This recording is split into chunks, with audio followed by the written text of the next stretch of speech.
Assalamualaikum warahmatullahi wabarakatuh. Alhamdulillahil wahdah wassalatu wassalamu ala Rasulillah wa ala alihi wa ashabihi wa mawalah wa ba'du.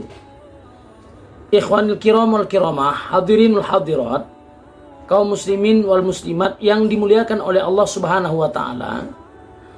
Alhamdulillah hari ini kita sudah masuk pada tanggal 24 Syawal. Mudah-mudahan Allah Subhanahu wa taala tetap memberkahi kita, memberkahi keluarga kita, dan memberkahi negeri kita ini. Amin ya mujibat doa isailin. Kaum muslimin wal muslimat yang dimuliakan oleh Allah Subhanahu wa taala, kita termasuk manusia yang insya Allah dalam takdir Allah diberikan dua pilihan.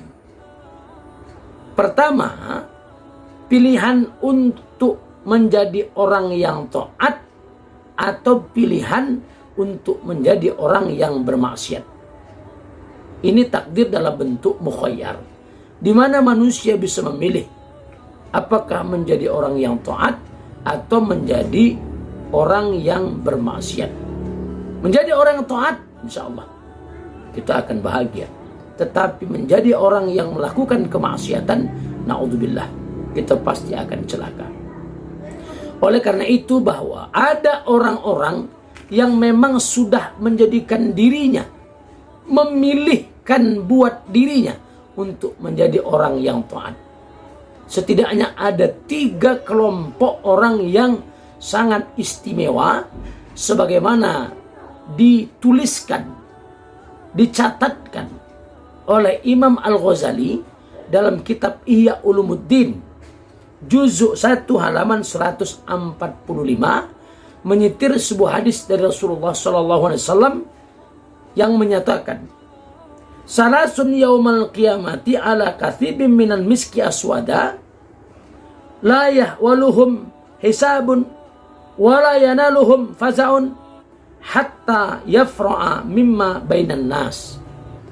Ada 3 golongan, 3 kelompok orang yang pada hari kiamat nanti dia termasuk dekat dari minyak misik yang hitam. Mereka tidak terpengaruh oleh adanya hisab atau perhitungan amal. Jadi manusia sibuk dihisab, sibuk untuk mengoreksi amal, karena timbangan amal baik akan ditimbang, amal buruk juga akan ditimbang, tapi mereka tidak terpengaruh dengan hisab tersebut. Dan termasuk mereka tidak akan merasakan ketakutan yang dialami oleh manusia lainnya. Ini sungguh kelompok orang-orang ini sangat istimewa. Siapa orang tersebut? Pertama, rajulun qara'al Qur'ana ibtigha'a wajhillahi azza wa jalla wa umma biqaumin wa hum bihi raduna anhu. Yang pertama adalah seorang laki-laki yang membaca Al-Quran semata-mata menginginkan keridhaan Allah azza wa jalla, dan kemudian dia menjadi imam di satu kaum, sedangkan kaum itu yang menjadi makmum ridho kepadanya. Dia disukai oleh masyarakat ketika menjadi imam. Memang kalau kita bahas, imam yang tidak disukai ini juga akan mendapatkan kecelakaan nanti di akhirat. Paling tidak, siapa imam yang tidak disukai ini? Ada 3 hal.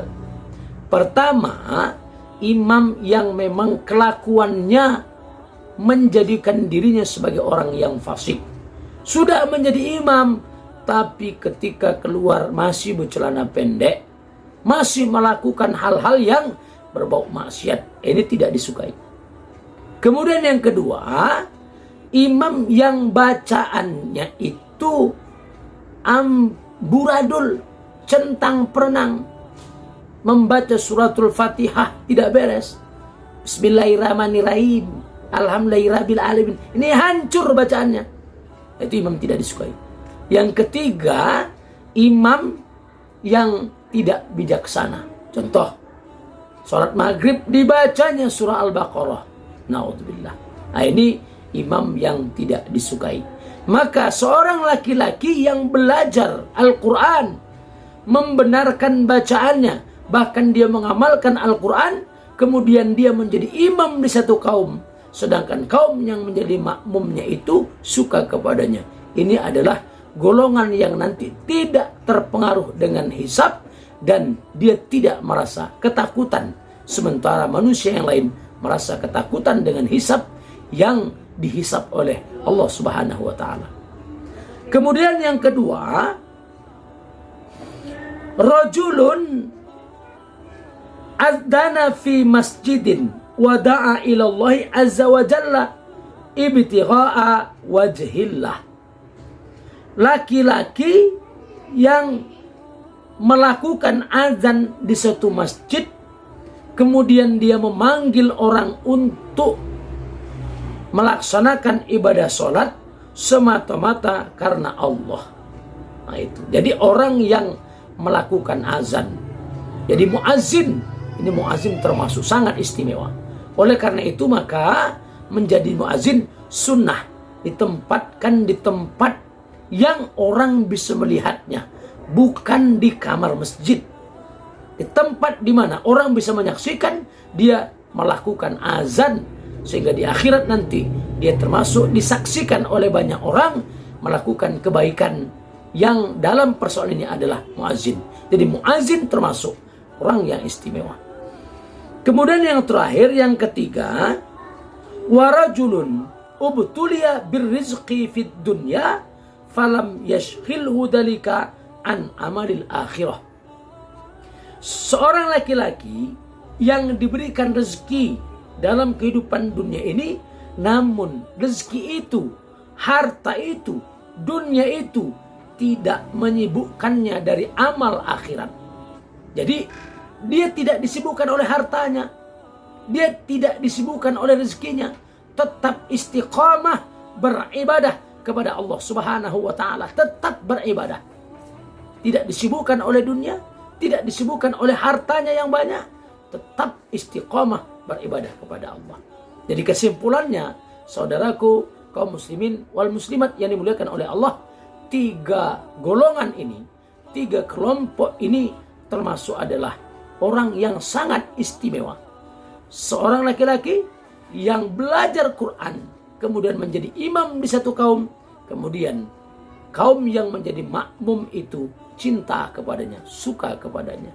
Yang kedua, seseorang yang menjadi muazzin, mengumandangkan azan untuk memanggil orang untuk melaksanakan sholat 5 waktu. Dan dia melakukan azan semata-mata karena Allah. Dan yang ketiga adalah seseorang yang diberikan rezeki dunia, berlimpah hartanya, banyak uangnya, banyak hartanya. Tapi dunia dan rezeki yang banyak, harta yang banyak itu tidak menyibukkannya dari amal akhirat. Mudah-mudahan ya Allah, berikanlah kepada kami salah satu dari tiga kelompok tersebut, sehingga mudah-mudahan kita diistimewakan oleh Allah nanti di akhirat. Amin ya rabbal alamin. Ila liqa ma'as salamah. Wassalamualaikum warahmatullahi wabarakatuh.